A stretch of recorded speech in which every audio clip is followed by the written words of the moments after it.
wa mihadarati na pombe ni kwa sababu kuna vitu vikubwa viwili duniani vyenye maumivu sana. Wanasema kuna vitu viwili ambavyo vinauma sana kuliko vitu vingine. Nayo wanasema ni pain of discipline, maumivu ya nidhamu, lakini pia the pain of regrets, maumivu ya majuto. Sasa maumivu ya mapenzi yataingia kwenye maumivu ya majuto, na ndio maana mapenzi yanauma zaidi. Kwa hiyo kwa namna ambavyo mtu atakuwa anaumia kwa sababu ya kuvunjika moyo kutoka kwa mwenza, ndio ile namna ambavyo ataamua kujikimbia kwa zile hisia atakazokuwa anahisi, kwa kudhania ya kuwa ulevi unaweza ukaleta suluhu ndani ya moyo wake, sio ndani ya nyumba. Kuna ndani ya nyumba na ndani ya moyo, na hakuna nyumba ikiwa ndani ya moyo hapajakaa sawa. Kwa hiyo ile hali ya kutaka kuitoroka ile hali kwa kujaribu kufanya vitu vingine nje ya kile kinachoendelea ndani, ndio ile sasa mtu mwisho wa siku unajikuta anaangukia katika tatizo la utegemezi kwa kudhani ya kwamba mambo yatakaa sawa. Lakini sasa makosa kama hayo ni makosa ambayo huwa wanafanya binadamu wengi katika mzunguko wa watu bilioni 8 duniani. Sio kundi tu la watu wanaotumia dawa za kulevya ama walevi. Wengi huwa tunafanya vitu kwa sababu ya mihemko, tukiwa hatuna uhakika hasa kwa nini tunafanya kitu fulani. Kwa maana gani? Katika kila penzi lililo na afya lazima liwe na mahitaji ndani yake. Kwa maana ya kwamba mimi ninapomtaka mwanamke ambaye nimeamua kumchagua awe mwenzangu katika safari yangu, lazima tuzungumze, tujadili mimi nahitaji nini na yeye anahitaji nini kutoka kwangu.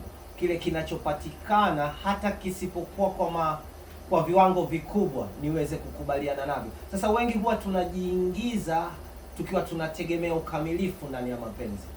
Mara nyingi dhana ya vitu tunavyotegemea na vitu tunavyokutana navyo mara nyingi huwa ni vitu viwili tofauti. Sasa kile mtu ambacho hakukifikiria mwanzo, akija akikutana nacho, ubongo unakuwa hauna nafasi ya kuhimili, kwa sababu inakuwa ni surprise attack, ni tukio la kushtukiza.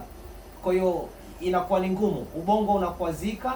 Ukikwazika, mtu anakuwa anapitia msongo wa mawazo, anapitia vitu vingi. Unaweza kumuuliza tu mtu kitu kidogo cha kawaida akakujibu kwa ukali mkubwa. Nyuma ya pazia kuna kuwa na kitu kilichokuwa kinaendelea. Kwa hiyo basically tu watu wanakuwa wamekwazika. Sisi binadamu watu wamekwazika, ama kama sio kwenye mapenzi, basi unaweza kukuta kwenye maisha tu mengine ya kawaida. Mtu matarajio, mategemeo, mtu alijitegemea akijiona kuwepo katika nafasi fulani, alafu uhalisia wa maisha unakuja unampeleka kwenye nafasi nyingine ambayo yeye hakuwahi kufikiria kuwepo. Sasa ile hali ya kukubaliana na kile ambacho kinachoendelea, sio kile ninachodhania, pale ndipo watu wengi huwa wanakwazika.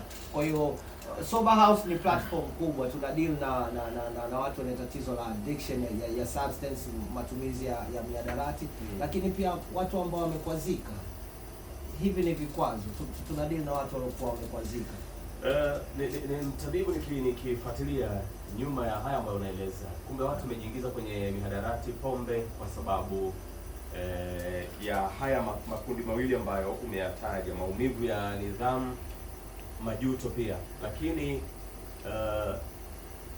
natizama kuna kundi la watu ambao sasa vijana, unasikia makundi amejikuta anatumia mihadarati kwa sababu ya makundi haya yanaitwa makundi rika. Yes. Huyo unaweza ukamweka wapi? Ni ulimbukeni ama ni haya mawili ambayo umeyataja?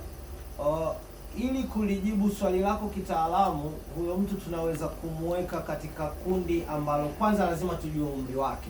Kuna adolescence. Adolescence ndio ule umri wa joto linakuwa jingi, adrenaline inakuwa nyingi, hapo 15 hapo mpaka na miaka 22 hapo sasa tunaweza kusema umetekwa na kundi rika 25. Lakini umezidi hapo, tuseme tena ni kundi rika limekuhadaa ukaingia katika matumizi, wewe utakuwa ni ulibukeni. Kwa hiyo kuna umri tukiujua tunasema kweli uko affected na peer pressure, lakini kuna umri ukivuka tunasema umechelewa kuja. Maisha yalikupita kidogo.